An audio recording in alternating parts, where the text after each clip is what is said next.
Assalamualaikum warahmatullahi wabarakatuh. Perkenalkan, nama saya Yulia Sapitri, NIM 200144113. Di sini kami akan membahas materi tentang sistem reproduksi pada manusia dan tumbuhan. Sistem reproduksi. Sistem reproduksi merupakan kegiatan berkembang biak untuk melahirkan atau mendapatkan keturunan. Hal itu bertujuan untuk mempertahankan proses keberlangsungan hidup spesies di dunia. Assalamualaikum warahmatullahi wabarakatuh. Perkenalkan, nama saya Aurel Rupawan, NIM 20014414335. Baik, saya akan melanjutkan materi yaitu sistem produksi pria. Berikut adalah nama-nama serta fungsi dari tiap organ. 1. Penis berfungsi sebagai saluran kencing atau urin sekaligus tempat keluarnya sperma. 2. Skondrum berperan untuk menjaga suhu testi agar sesuai untuk memproduksi sperma. Pada skondrum terdapat 2 buah testi. 3. Testi adalah alat kelamin bagian dalam. Fungsinya adalah untuk memproduksi sperma atau hormon testosteron. 4. Epidimis merupakan saluran yang keluar dari testi. Fungsinya adalah sebagai tempat penyimpanan sperma sementara. 5. Saluran uretra adalah saluran yang terdapat dalam penis dan merupakan akhir dari saluran produksi. Perannya adalah sebagai saluran keluarnya sperma dan urin. 6. Fascicula seminalis merupakan kelenjar yang menghasilkan zat yang berisi basa, alkali, fructosa, gula monosakarida, hormon.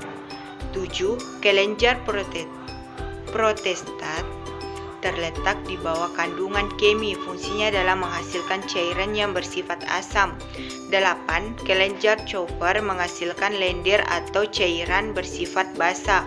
Fungsinya adalah untuk melindungi sperma dengan cara menetralkan urin yang memiliki pH asam yang tersisa dalam uretra. Cairan tersebut juga menapisi uretra untuk mengurangi kerusakan pada sperma selama ejakulasi. Assalamualaikum warahmatullahi wabarakatuh. Saya atas nama Revita Pailongan dengan NIM 20014143770. Di sini saya akan menjelaskan tentang organ reproduksi wanita. Organ reproduksi wanita dibagi dalam beberapa bagian. Itu pertama, rahim atau uterus. Organ reproduksi rahim berfungsi untuk menampung sel telur yang telah dibuahi dan menjadi janin. Organ rahim sendiri berbentuk serupa buah pir dengan ukuran yang kecil.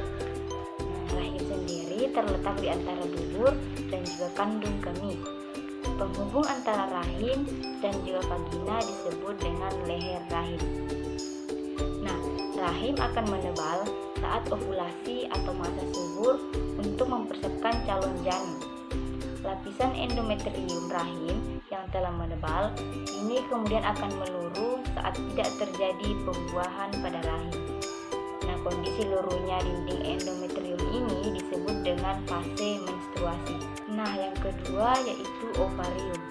Ovarium merupakan organ reproduksi wanita yang memiliki fungsi sebagai tempat diproduksinya sel telur maupun hormon seks seperti progesteron dan estrogen. Organ ovarium ini berbentuk oval kecil di sisi kiri dan juga di sisi kanan, serta terhubung langsung dengan rahim melalui tuba falopi. Yang ketiga itu tuba falopi. Organ tuba falopi merupakan saluran yang berfungsi untuk menghubungkan sel telur ke dalam rahim. Saluran ini juga berfungsi sebagai tempat terjadinya pembuahan antara sel telur dan juga sperma. Yang keempat yaitu vulva. Vulva adalah bagian telur dari organ reproduksi wanita yang terdiri dari labia minora, klitoris dan juga labia minora.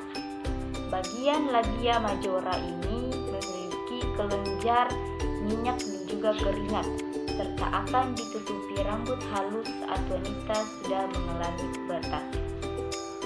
Yang kelima, vagina. Vagina berada di dalam tubuh dengan bagian terluar yang bisa dilihat disebut dengan vulva. organ ini terletak di bagian belakang kandung kemih dengan posisi di bawah rahim. Fungsi dari vagina adalah sebagai saluran persalinan, tempat masuknya sperma ke rahim hingga saluran keluarnya darah. Assalamualaikum warahmatullahi wabarakatuh. Perkenalkan, nama saya Grace dengan NIM 20014114308. Setiap makhluk hidup memiliki sistem reproduksi untuk menjaga kelestarian jenisnya dengan cara menghasilkan individu baru. Salah satunya pada tumbuhan. Reproduksi memiliki dua sistem reproduksi, yaitu secara genitatif dan vegetatif. Berbedanya reproduksi pada manusia yang hanya terjadi secara seksual melalui proses bertemunya gamet jantan dan betina. A. Reproduksi genitatif atau kawin. Reproduksi genitatif adalah reproduksi yang dilakukan tumbuhan dengan melibatkan peleburan antara dua sel gamet dari jantan, benang sari, dan betina atau putik. Pada reproduksi seksual atau genitatif dibutuhkan dua sel, yaitu sel jantan dan betina. Menurut Becksius, alat reproduksi pada tumbuhan adalah bunga. Bunga juga menghasilkan sel jantan dan betina, serta menjadi tempat reproduksi berlangsung.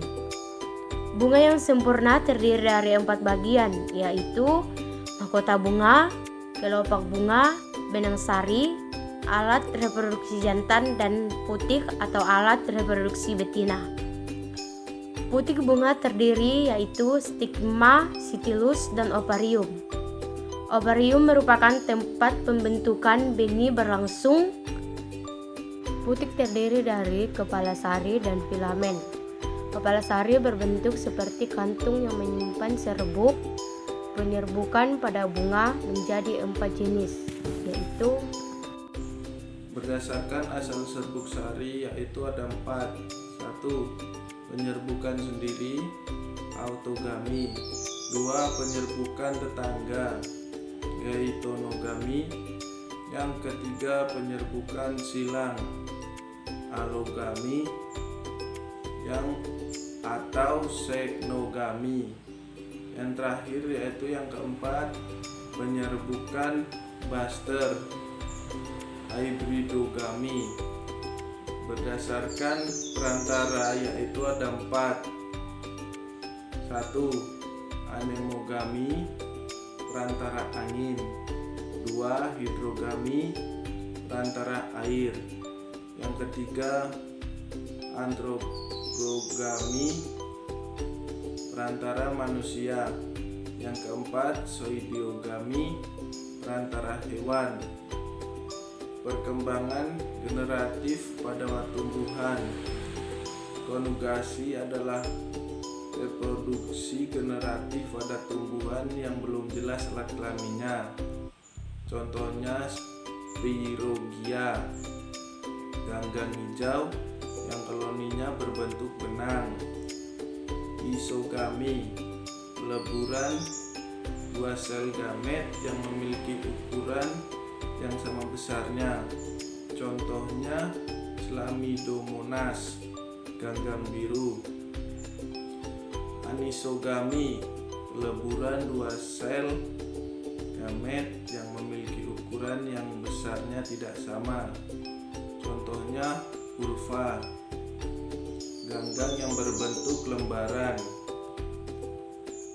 Penyerbukan yang diikuti dengan pembuahan terjadi pada tumbuhan berbunga, Anthophyta, atau tumbuhan berbiji, Spermatophyta. Macam-macam pembuahan Gymnospermae, yaitu terjadi pembuahan tunggal hanya berbentuk biji. Angiospermae, terjadi pembuahan ganda, yaitu terbentuk biji dan buah. Pengaturan reproduksi seksual pada Angiospermae diatur oleh sporofit. dengan ekspresi gen baru untuk penyerbukan biotik dan benih bubaran. Assalamualaikum warahmatullahi wabarakatuh. Perkenalkan, nama saya Putri dengan NIM 20014143118. Di sini saya akan menjelaskan tentang reproduksi vegetatif atau tidak kawin. Reproduksi vegetatif atau dikenal dengan tak kawin merupakan reproduksi yang dilakukan tumbuhan tanpa adanya peleburan antara dua sel gamet jantan atau benang sari dan betina putik. Jadi, reproduksi vegetatif atau aseksual terjadi tanpa adanya proses reproduksi antara sel jantan dan betina. Reproduksi ini bisa terjadi secara alami atau buatan. Berikut ini jenis-jenis reproduksi vegetatif alami dan buatan. Yang pertama yaitu vegetatif alami. Adapun jenis contoh dari vegetatif alami yang pertama yaitu umbi batang, di mana tunas menggembung dalam tanah seperti kentang dan ubi jalar. Yang kedua, umbi lapis yang memperlihatkan lapisan yang terdiri dari daun yang menebal seperti bawang merah. Yang ketiga, rizoma yang merupakan batang yang ada di dalam tanah seperti jahe atau kulit. Yang keempat, tunas biasa seperti pisang dan bumbu. Yang kelima, tunas adventif seperti daun cocor atau bebek. Yang keenam, geragi, contohnya stroberi. Yang kedua, vegetatif buatan. Adapun juga jenis contoh dari vegetatif buatan. Yang pertama yaitu mencangkok atau air layering, yaitu teknik yang dilakukan untuk mendapatkan anakan sebagai bahan tanaman dalam pembangunan bangklon kebun benih klon, kebun persilangan, karena teknik ini bersifat dewasa sehingga lebih cepat berbunga dan berbuah. Yang kedua, akulasi atau budding, teknik perbaikan kualitas tanam secara vegetatif buatan dengan cara menempelkan mata tunas dari tanaman yang unggul ke batang tanaman lainnya. Yang ketiga yaitu menyambung atau grafting, penyambungan dua jaringan tanaman hidup dengan sedemikian rupa sehingga kedua tanaman bergabung dan tumbuh serta berkembang sebagai satu tanaman gabungan. Yang keempat yaitu merunduk, yaitu dilakukan pada tumbuhan bercabang panjang dengan cara merunduknya ke tanah. Yang kelima yaitu stick, dengan cara menumbuhkan sebagai batang, akar atau daun menjadi tanaman baru. Yang keenam atau yang terakhir yaitu kultur jaringan, teknik untuk menumbuhkan sel jaringan ataupun irisan organ tanaman yang dilakukan di laboratorium kepada suatu media buatan yang mengandung nutrisi untuk menjadi tanaman yang utuh.